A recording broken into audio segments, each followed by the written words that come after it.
I paid $9,500 for my granddaughter's Sweet 16. A week later, my daughter-in-law texted, "She doesn't want old people ruining it, you're uninvited." So the night before the party, I canceled everything. When my son called the 50th time, I finally picked up and said, "You raised her to be ashamed of family." Michael, congratulations. If you're watching this, subscribe and let me know where you're watching from. Now, you might think I'm just some bitter old woman, but let me tell you how we got here. Because this story starts 6 months ago when my granddaughter Emma casually mentioned she wanted the most epic Sweet 16 ever. At 67, I've learned to spot manipulation from a mile away. But when it comes from your own blood, wearing braces and batting those Williams family blue eyes, well, even tough old birds like me can get our hearts twisted around little fingers. "Grammy Dot," Emma had said, curling up next to me on my living room couch. "All my friends are having these amazing parties. Madison's parents rented out the entire country club. Sophia's having a winter wonderland theme with real snow machines." I should have seen it coming when Emily, my daughter-in-law, suddenly appeared from the kitchen carrying tea she'd never offered to make before. "Emma, don't bother your grandmother with party talk," Emily said sweetly, setting down cups with the kind of careful precision that screamed calculation. But Emma pressed on. "I just want something special, something that shows how much our family means to each other." The way she said family made my chest tight. After my husband Robert died 2 years ago, these moments with Emma had become everything to me. Michael was always busy with work, and Emily, well, Emily tolerated me at best. "What did you have in mind, sweetheart?" I asked, already knowing I'd moved from observer to participant in whatever game was being played. Emma's eyes lit up. "Well, there's this venue called Riverside Gardens. They do these incredible themed parties. The space rental is $8,000, but Grammy, imagine dancing under fairy lights by the river. $8,000. I felt Emily's sharp gaze on me, waiting. "And then there's catering," Emma continued. "Giuseppe's does these amazing Italian spreads. Everyone says they're the best." "How much would all this cost?" I asked carefully. Emma bit her lip. "Maybe 20,000?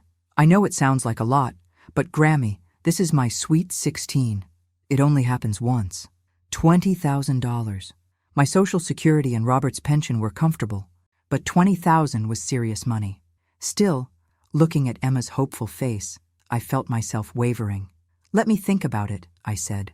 That's when Emily made her move. "Dorothy, that's so generous of you to even consider it.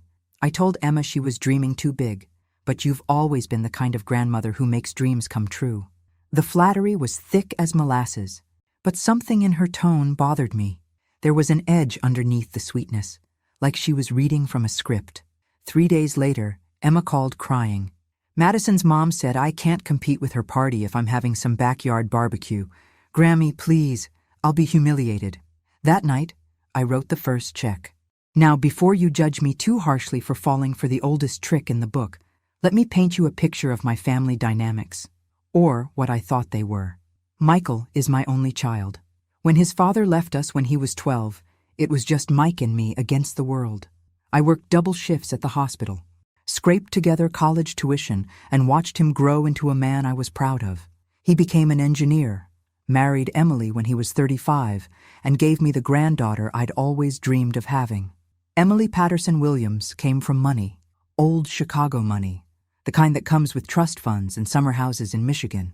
When Michael first brought her home 7 years ago, she was polite enough, but I always felt like I was being evaluated rather than welcomed. "She's just particular," Michael would say whenever I mentioned feeling uncomfortable around Emily. Give her time. 7 years later, I was still being given time. But Emma was different. From the moment she was born, she was mine as much as theirs. While Emily focused on her interior design business and Michael worked 60-hour weeks, I was the one teaching Emma to bake cookies, taking her to museums, listening to her middle school drama, or so I thought. After I wrote that first check for the venue, the requests started flowing. Designer decorations from some boutique in Lincoln Park, a DJ who apparently spun for celebrity parties, a photographer who charged more per hour than I used to make in a week. "Grammy, everyone will be taking pictures," Emma explained during one of our shopping trips. "The photographer makes all the difference. Look at Madison's photos from her party. She showed me pictures on her phone of a party that looked more like a movie premiere than a teenager's birthday celebration. These are beautiful, sweetheart. But, Grammy, I know it's expensive, but think about it. These pictures will be forever. When I'm old like you, I'll show them to my grandchildren. Old like me. The phrase stung more than it should have. Each time I hesitated, Emily would appear with just the right comment. Dorothy, you know how teenage girls are. Image is everything at this age. We want Emma to feel confident and proud. By month 3, I'd written checks totaling $15,000. By month 5, we were at $19,000. And through it all, I felt this growing unease that I couldn't quite name. Something about the way Emily's eyes gleamed when I pulled out my checkbook. Something about how Emma's requests always came with detailed price quotes already researched. Something about how neither of them ever asked if I could actually afford all this. But they were family, and family supports each other, right? The final straw should have been when Emily suggested I also cover Emma's dress shopping trip to some boutique in downtown Chicago. The dress is really the centerpiece of the whole event, Emily said, already pulling up the boutique's website. Emma found this perfect gown, but it's $2,500. $2,500 for a dress a 16-year-old would wear once. That seems excessive, I said carefully. Grammy, Emma's voice took on that wounded tone I'd learned to dread. This is my special day. I wrote the check. The morning after, I sat in my kitchen looking at my bank balance, wondering when exactly I'd lost control of this situation, and more importantly, why I felt like a stranger in my own family. The text message arrived on a Tuesday morning while I was having coffee and reviewing the final party details. $19,500 later, everything was set for Emma's Sweet 16 on Saturday. The message was from Emily. Hi, Dorothy. Emma has been thinking, and she's realized she wants her party to be more of a young person's event. She doesn't want older family members there because it might make her friends uncomfortable. Hope you understand. The family will celebrate separately with you another time. I read it twice. Sure, I'd misunderstood something. Older family members. Like I was some ancient relic who might embarrass the precious princess at her party that I'd just funded to the tune of nearly $20,000. I called Michael immediately. Mom, hey, what's up? His voice had that distracted quality that meant he was probably checking emails while talking to me. Michael, Emily just uninvited me to Emma's party. Silence. Then, what do you mean uninvited? I read him the text message word for word. Another pause. Mom, I'm sure there's been some misunderstanding. Emily wouldn't. She would, and she did. Michael, I've paid for everything. The venue, the catering, the decorations, the photographer, nearly $20,000. $20,000? His voice sharpened. Mom, I had no idea it was that much. Emily told me you wanted to contribute. Contribute. As if I'd offered to bring a casserole to a potluck. Michael, I need you to handle this with your wife. Of course. Let me talk to Emily and Emma.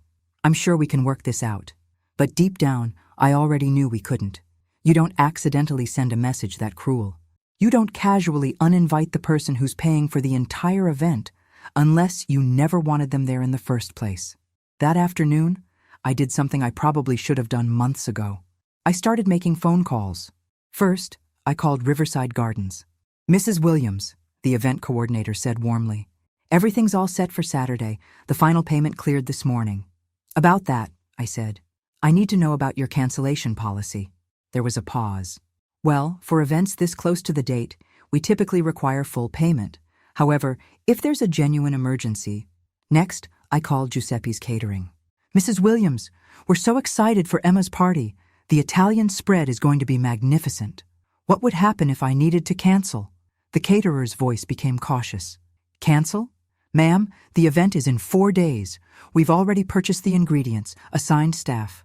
Then I called the DJ, the photographer, the florist. Each conversation followed the same pattern. Yes, everything was confirmed. Yes, they'd been paid in full. And yes, canceling now would be complicated and expensive. But here's the thing about being 67 years old and having survived a husband's death, decades of working in healthcare, and raising a son as a single mother. You learn that sometimes the most expensive option is still the right option. By 5 o'clock, I had a complete understanding of exactly what I was dealing with. And more importantly, I had a plan. Emma called that evening, her voice artificially bright. "Grammy, are you so excited for Saturday? I can't wait for you to see how everything turns out." "Are you excited for me to see it, Emma? Because your mother seems to think I won't be attending." Her voice faltered. "Oh, that. Grammy, don't be upset. It's just, my friends think family parties are kind of, lame." "I see. And who paid for this party that's too lame for family?" Silence. "Emma, answer me." "You did, Grammy, but you wanted to do something special for me." "I wanted to celebrate with you, sweetheart." "There's a difference." More silence. "Emma, let me ask you something. If I hadn't paid for any of this, would you still want me there?" The longest pause yet. When she finally answered, her voice was small. "Grammy, that's not fair." But it was fair. It was the only fair question in this entire mess. Wednesday brought reinforcements in the form of Michael arriving at my house unannounced, looking like he'd rather be anywhere else. "Mom, we need to talk."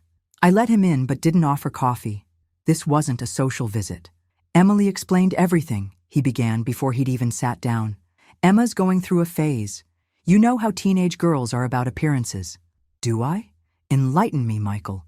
Tell me about this phase where accepting nearly $20,000 from your grandmother and then uninviting her is considered normal teenage behavior." He ran his hands through his hair, a gesture I remembered from his difficult teenage years. "Apparently, some things never change." "It's not about the money, Mom, isn't it? Because from where I'm sitting, it looks exactly like it's about the money. Emily and Emma got what they wanted, and now they're discarding the inconvenient old lady who provided it." "That's not—" Mom, you're being dramatic." "Dramatic. The word every woman hears when she dares to point out being treated badly. Michael, let me ask you something, and I want you to really think before you answer. If your daughter is embarrassed by her own grandmother, what does that say about how you and Emily have raised her?" His face flushed. "That's not fair. What's not fair is teaching a child that love comes with a price tag and that family members are disposable once they've served their purpose." I walked to my desk and pulled out a folder I'd prepared the night before. Inside were copies of every check I'd written, every receipt, every invoice related to Emma's party. $19,537, I said, spreading the papers across my coffee table. "That's what your daughter's embarrassment of me cost." Michael looked at the documents, his face growing paler with each page. "Jesus, Mom, I had no idea." "Your wife did. Emily knew exactly how much I was spending because she helped Emma ask for most of it." I watched understanding dawn in his eyes. Michael might be conflict avoidant, but he wasn't stupid. "She orchestrated this whole thing, didn't she?" he said quietly. "What do you think?" He sank back into my couch, looking defeated. "What do you want me to do?" "I want you to be a father. I want you to explain to your daughter that actions have consequences. And I want you to have a serious conversation with your wife about respect. And if I do that, you'll—" "What? Forgive and forget?" I smiled, but there wasn't much warmth in it. "Oh, Michael, I'm afraid it's a little late for that." "What do you mean?" "I mean I've already made some phone calls. Turns out, when you pay for something in full, you have certain authorities." His face went white. "Mom, what did you do?" "Nothing yet. But I have until tomorrow night to make some final decisions about Saturday's event." "You wouldn't." "Wouldn't what?" "Exercise my right to cancel services I've paid for? Decide not to fund a party I'm not welcome to attend?" Michael stood up abruptly. "Mom, you can't punish Emma because you're angry at Emily." "I'm not punishing anyone, sweetheart. I'm simply applying the same logic Emma and Emily used. If I'm too embarrassing to attend the party, I'm probably too embarrassing to pay for it too. But all her friends are expecting. Are they? Or are they expecting a party funded by the grandmother who's apparently so shameful she can't be seen in public?" Michael started pacing, another old habit from his teenage years. "Mom, please, just come to the party. We'll work everything else out later." "Michael, do you hear yourself? You're asking me to pay $20,000 for the privilege of being tolerated by my own family." He stopped pacing and looked at me with something that might have been respect mixed with fear. "What would it take? For you to let the party happen?" I considered this carefully. Not because I was planning to negotiate, but because I wanted Michael to understand exactly what his wife and daughter had cost our family. It would take Emma calling me herself, not texting, calling, and apologizing genuinely for treating me like an ATM with legs. It would take Emily acknowledging what she's done and taking responsibility. And it would take you, Michael, promising me that this kind of manipulation will never happen again. That seems reasonable, does it? Then make it happen. He left, promising to fix everything. But I'd already decided that some things couldn't be fixed. Thursday passed without a single phone call. Friday morning brought a group text message to me, Michael, and Emily. Can't wait for tomorrow. Going to be the best day ever. Love you all. From Emma, as if nothing had happened, as if the past week of hurt and manipulation could be erased with heart emojis. I responded to the group text, to the, "Have a wonderful time, sweetheart." Emily immediately texted me privately. Dorothy, thank you for understanding. We'll make sure to take lots of pictures for you. Pictures. She wanted me to be grateful for pictures of the party I'd funded, but wasn't welcome to attend. At noon, Michael called. Mom, Emma's really excited. Maybe we could just let this whole thing slide. You know how teenage girls can be. How can they be, Michael? Well, emotional, dramatic. They don't always think things through. And what about 38-year-old women married to my son? Are they also emotional and dramatic and exempt from thinking things through? Silence. Michael, has Emma called to apologize? She's been really busy with party preparations.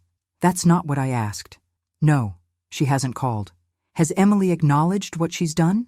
Another pause. Mom, Emily feels like you're making this into a bigger deal than it needs to be. I see. So Emily's position is that taking nearly $20,000 from me and then uninviting me is, what? A minor social hiccup? She didn't mean it the way it sounded. How did she mean it, Michael? He couldn't answer that, because we both knew exactly how Emily had meant it. At 3 o'clock Friday afternoon, I made my final decision. I started with Riverside Gardens. Mrs. Williams, how can I help you? I need to cancel tomorrow's event. The silence was deafening. Then, ma'am, the event is tomorrow. All the preparations are complete.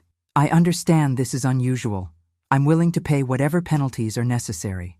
But, the Williams Suite 16? Everything's ready. The staff is scheduled. The event is canceled. Please remove all decorations and notify your staff. Next, Giuseppe's Catering. Mrs. Williams, surely you don't mean... I absolutely mean it. Cancel the catering order. But we've prepared everything. The ingredients alone. I'll pay whatever penalties are required. Cancel it. The DJ, the photographer, the florist. Each call was the same. Shock, disbelief, then grudging acceptance when they realized I was serious. By 5 o'clock, Emma's perfect Suite 16 existed only in her imagination. At 7:30, my phone started ringing. Michael's name on the caller ID. I let it ring, and ring, and ring. 53 times, according to my call log. Finally, at nearly midnight, I answered. Hello, Michael. Mom, what did you do? His voice was hoarse from screaming, probably at Emily, possibly at Emma, definitely into the void of his own poor life choices. I made some business decisions about services I had paid for. Business decisions? Mom, Emma's party is tomorrow. Is it? How interesting. I wasn't invited, so I wasn't really keeping track. You can't. Mom, you can't do this to her. And that's when I said the words that felt like 30 years of frustration finally finding their voice. Michael, you and Emily taught Emma that I'm too embarrassing to include in her celebration. I'm just agreeing with you. The silence that followed my words lasted long enough for me to wonder if the call had dropped. Then Michael's voice came back, smaller now, almost childlike. Mom, please. Emma's devastated. All her friends were coming. She's been talking about this for months. Has she now? And in all that talking, did she ever mention how grateful she was to her grandmother for making it possible? She's just a kid, Mom. She's 16, Michael. At 16, I was working after school to help support my family. At 16, you were volunteering at the animal shelter every weekend. At 16, a person is old enough to understand gratitude and respect. I could hear Emily's voice in the background, sharp and angry, though I couldn't make out the words. Emily wants to talk to you, Michael said. I'm sure she does. The phone rustled as it changed hands. Dorothy. Emily's voice was arctic. I don't know what kind of game you think you're playing, but you're hurting an innocent child. Am I? Because this innocent child seemed perfectly comfortable hurting her innocent grandmother. Emma never meant to hurt you. She was just trying to avoid an awkward situation with her friends. What exactly would have been awkward about her grandmother attending her party? Emily? Well, you know how it is. Different generations, different interests. The kids would have felt like they had to behave differently with adults around. Adults? You mean the adult who paid for the entire party? That's not… Dorothy, you offered to help with the party. No one forced you. Here it was. The lie I'd been waiting for Emily to tell. Did I offer, Emily? Or did Emma and you ask me repeatedly for money while researching exactly what everything would cost? I don't know what you're implying. I'm not implying anything. I'm stating directly that you and Emma manipulated me into paying for a party you never intended for me to attend. That's ridiculous. Is it? Tell me, Emily, when exactly were you planning to uninvite me? Before the first check I wrote, or after you'd gotten everything you needed? The silence told me everything. Here's what's going to happen, I continued. Tomorrow, instead of hosting a party she can't afford at a venue she doesn't deserve with food she didn't pay for, Emma is going to learn something valuable about consequences, and you, Emily, are going to learn something about respect. You can't just destroy a child's special day because your feelings were hurt. Watch me. I hung up. The phone immediately started ringing again. I turned it off. Saturday morning arrived gray and drizzly, which seemed fitting. I made coffee, scrambled eggs, and sat on my back porch watching the neighbor's cat hunt through my garden. Peaceful, quiet, exactly the opposite of what would have been happening at Riverside Gardens about now. My doorbell rang at 9:30. Through the peephole, I could see Emma standing on my front step, still in her pajamas, her eyes red from crying. I opened the door. Grammy? Her voice was small, broken. Please, my friends. They're all expecting… Everyone knows about the party.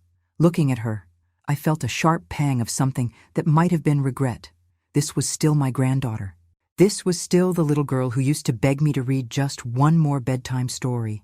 But she was also the young woman who had looked me in the eye and asked for thousands of dollars while planning to exclude me from the celebration. Emma, can you tell me why you thought it was acceptable to take money from someone you were planning to uninvite? Her face crumpled. I didn't. Mom said, Grammy, I never meant for this to happen. What did you mean to happen? I wanted a perfect party like everyone else has. And you thought a perfect party couldn't include your grandmother. No. Yes? She was crying now. The kind of crying that comes when someone realizes they've made a terrible mistake. Grammy, my friends would have thought it was weird. Would they? Or would you have been embarrassed of me? The truth was in her face before she could form words to deny it. Oh, sweetheart, I said softly. What kind of person are you becoming? That's when she broke completely, sobbing on my doorstep like the child she still was in so many ways. And that's when I realized something that changed everything about what I thought I was doing. This wasn't just about revenge anymore. I stood looking at Emma sobbing on my doorstep, and for a moment, my resolve almost cracked. Almost. Then I remembered the casual cruelty in that text message, the entitled assumption that I'd fund my own exclusion. Come inside, sweetheart. She followed me to the kitchen, where I poured her orange juice and set out tissues. Amazing how we return to childhood comforts in moments of crisis. Grammy, please, can't you just unfix everything? Fix what exactly? The party. Call everyone back. Tell them it was a mistake. I sat across from her at my small kitchen table. Emma, do you understand what you and your mother did to me? We hurt your feelings, and I'm sorry. I really am. This goes deeper than hurt feelings, sweetheart. You taught me something about how you see me, about how I fit into your life. She wiped her nose with a tissue. That's not, I love you. Grammy, do you? Or do you love what I can do for you? The question hung between us like a challenge. That's not fair. Emma, when's the last time you called me just to talk? Not to ask for something. Not because your parents made you, but because you wanted to hear my voice? She opened her mouth, then closed it. When's the last time you asked about my life? How I'm doing since Grandpa Robert died? Whether I'm lonely? What I do with my days? Her face was flushing now, the kind of red that comes with uncomfortable self-awareness. Grammy? I'm busy with school and friends and… I know you are. But Emma, relationships aren't one-way streets. For 6 months, you and your mother have treated me like a bank account with legs. Mom said you wanted to help. I did want to help. But I also wanted to be part of your celebration. I wanted to watch you blow out candles and dance with your friends. I wanted to take pictures and embarrass you by crying because my granddaughter was growing up so beautifully. Emma's tears started fresh. Grammy, I didn't think.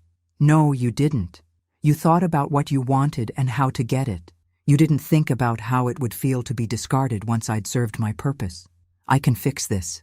I'll tell everyone the party's back on. I'll tell Mom she was wrong. Emma, the vendors have been canceled.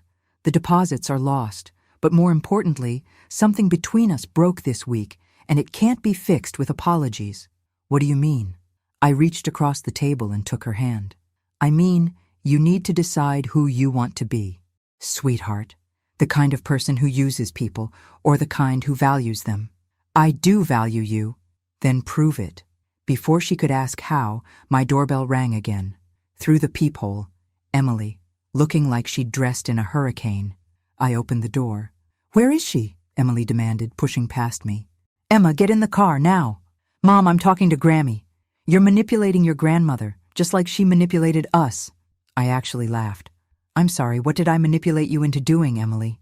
You made us think you wanted to help with the party. I did want to help. I also wanted to attend. That was never discussed. Because you never intended to include me. Emma looked between us, understanding dawning in her face.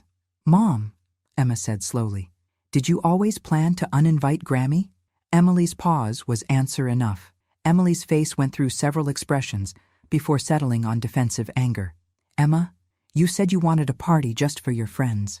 I said I wanted a cool party. I never said Grammy couldn't come. You said you'd be embarrassed if it felt too much like a family gathering. I said I wanted it to feel special.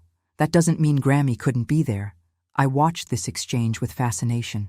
Emily was cornered now, caught between her lies to Emma and her lies to me. Emily, I said quietly, were you planning to uninvite me from the beginning? Of course not. It was just… Emma changed her mind about what she wanted. Emma stood up abruptly. Mom, stop lying. Emma, don't be dramatic. I'm not being dramatic. You told me weeks ago that Grammy would probably feel out of place with all my friends there. You said it would be better if we celebrated with family separately.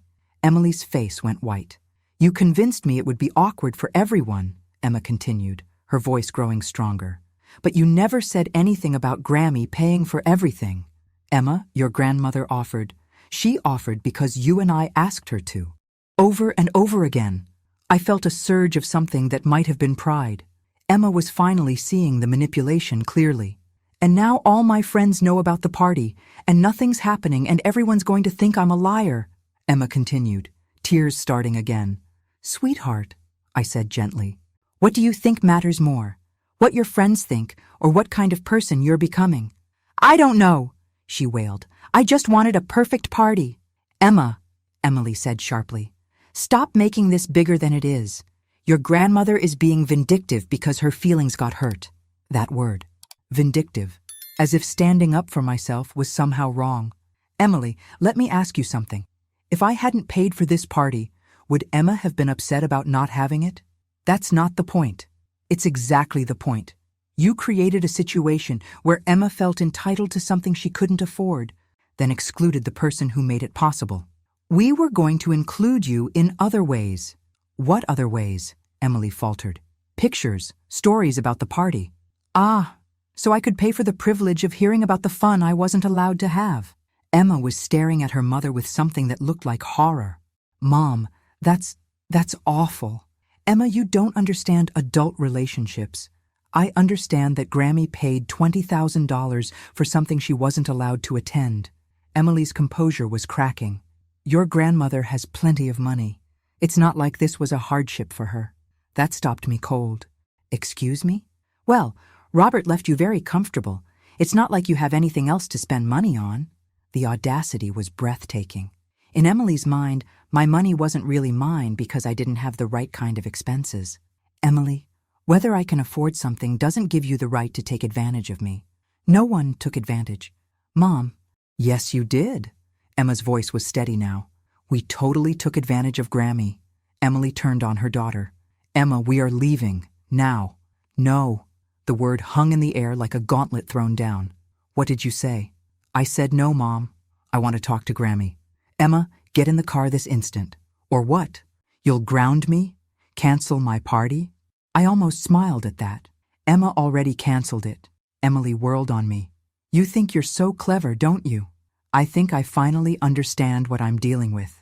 You're dealing with a family that loved you enough to include you in something special. Include me? Emily, you uninvited me via text message. That was just exactly what you intended. Emily grabbed Emma's arm. We're going home, now. Let go of me, Mom. Emma, don't make you what? Treat me like you treated Grammy? That comparison hit Emily like a slap. Her grip loosened. That's completely different. How? Emily couldn't answer, probably because she was finally realizing how her behavior looked through her daughter's eyes. Emma, I said, your mother and I need to have a conversation. Why don't you go upstairs? There are books in my bedroom if you want something to read. After Emma left, Emily and I faced each other in my kitchen like gunfighters at high noon. You've turned my daughter against me. I've shown your daughter who you really are. Who am I, Dorothy? Please enlighten me. You're someone who thinks other people exist to serve your purposes. You saw my money and my loneliness after Robert died, and you decided both could be useful to you.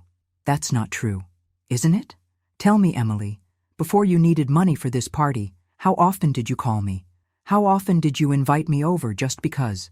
She couldn't answer. You know what I think? I think you've always resented that Michael loves me. You've always felt like you had to compete with his mother for his attention. That's ridiculous. Is it? You've spent 7 years trying to minimize my role in his life. You schedule family events when you know I have other commitments. You make plans without checking with me first. You've systematically excluded me from your lives, except when you needed something. Emily's face was flushed now. You're paranoid. Am I? When's the last time you invited me to dinner without wanting something? Silence. When's the last time you asked Michael to call me just because? More silence. When's the last time you encouraged Emma to spend time with me without an agenda? Dorothy, you're reading too much into normal family dynamics. Normal? Emily, in normal families, grandmothers are treasured, not tolerated. We treasure you. You treasure my bank account. Emma's voice came from the stairway. Mom, Grammy's right. We both turned. Emma was sitting on the stairs, having obviously been listening. Emma? No, Mom. Let me talk. Emma came back into the kitchen. Grammy, I found something upstairs. She was holding a photo album I kept on my nightstand. Pictures of Robert and me, of Michael growing up, of Emma as a baby and little girl. Look at this picture, Mom. She showed us a photo from Emma's 8th birthday. In it, I was kneeling beside Emma, helping her blow out candles. Emily stood in the background, checking her phone.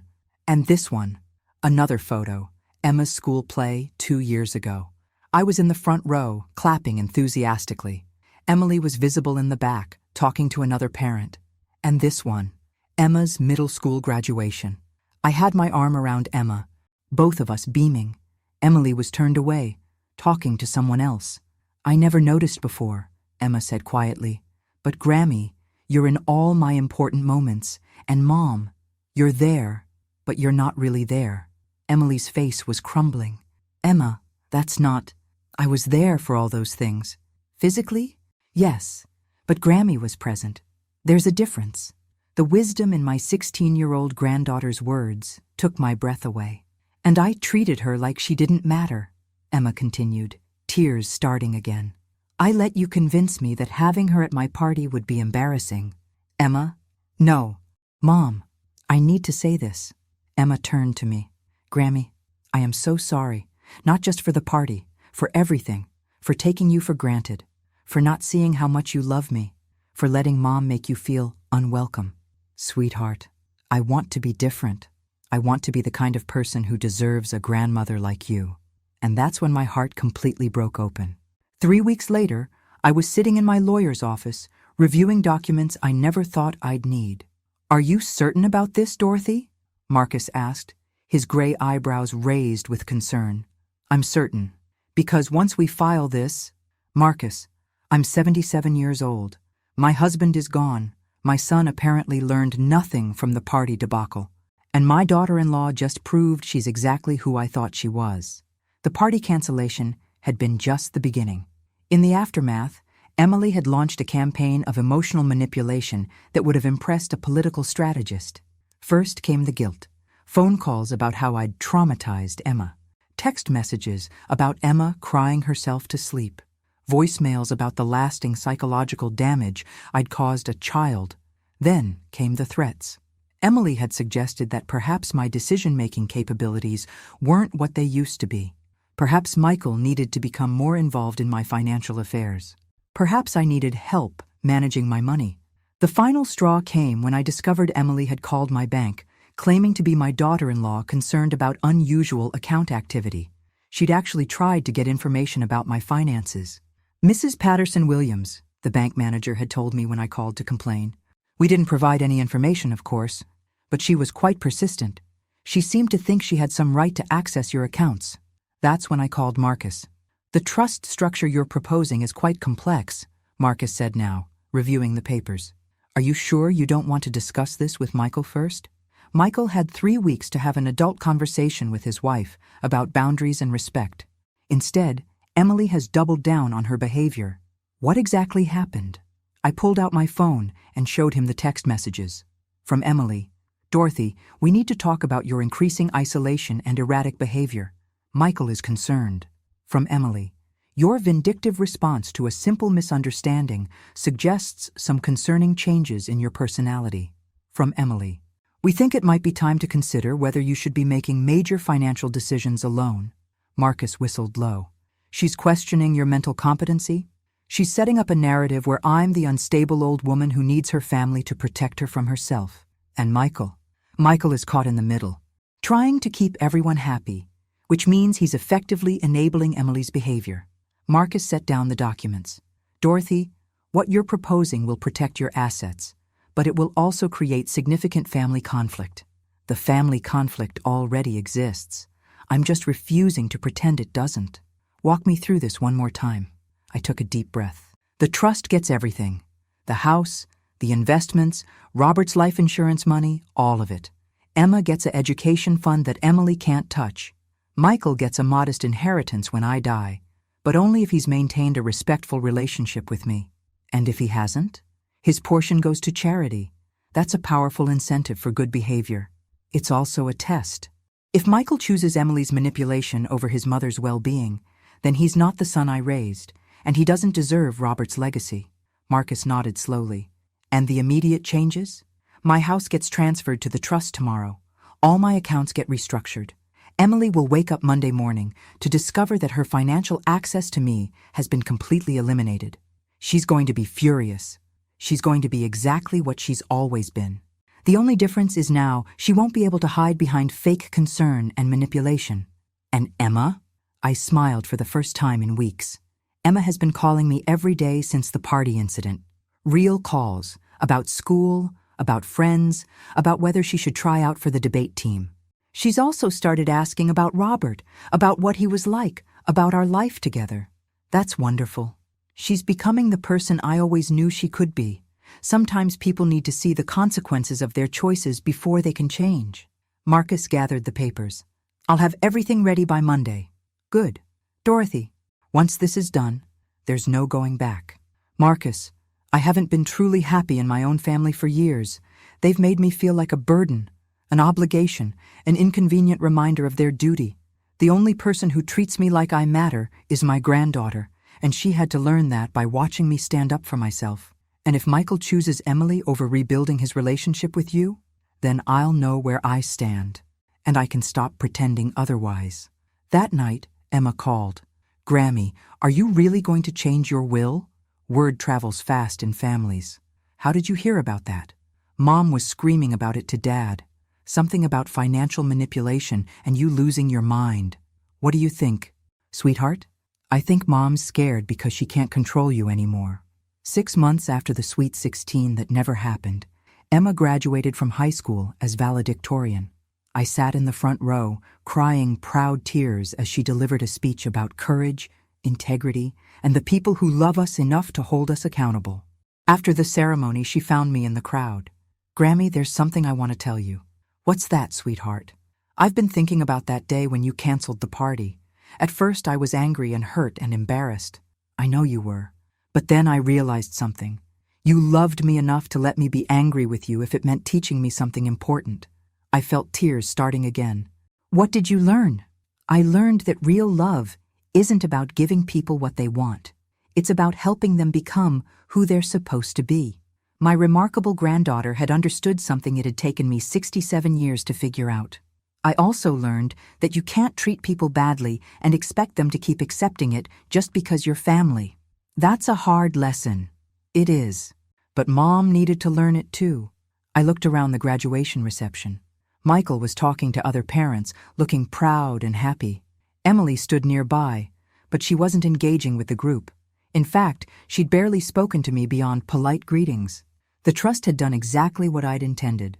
It removed Emily's financial motivation for maintaining a relationship with me, and in doing so, revealed that she'd never wanted one in the first place. "Grammy, can I ask you something? Anything.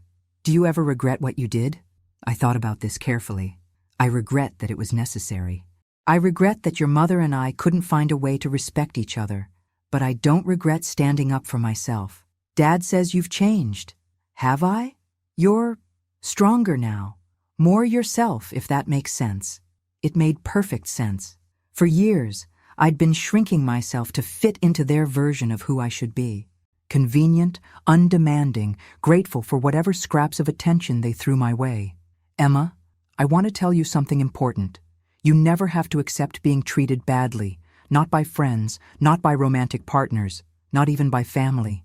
Love doesn't require you to tolerate disrespect. Is that why you changed your will?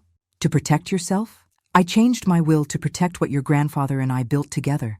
I changed it to ensure that the people who benefit from our life's work are people who value what we valued. And if Dad doesn't, then he'll have made his choice, and I'll have made mine. Emma hugged me then, fierce and tight. "Grammy, I'm proud of you. I'm proud of you too, sweetheart."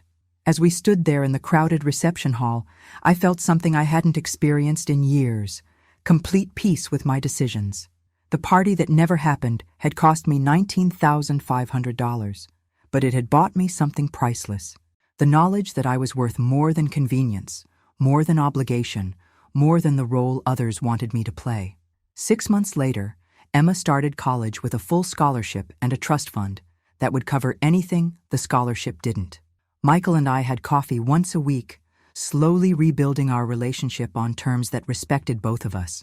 Emily and I maintained polite distance. And me? I learned that sometimes the most loving thing you can do is refuse to enable someone else's worst impulses, even when that someone is family, even when it costs everything you thought you wanted, even when it means canceling the party. Thanks for listening. Don't forget to subscribe and feel free to share your story in the comments. Your voice matters.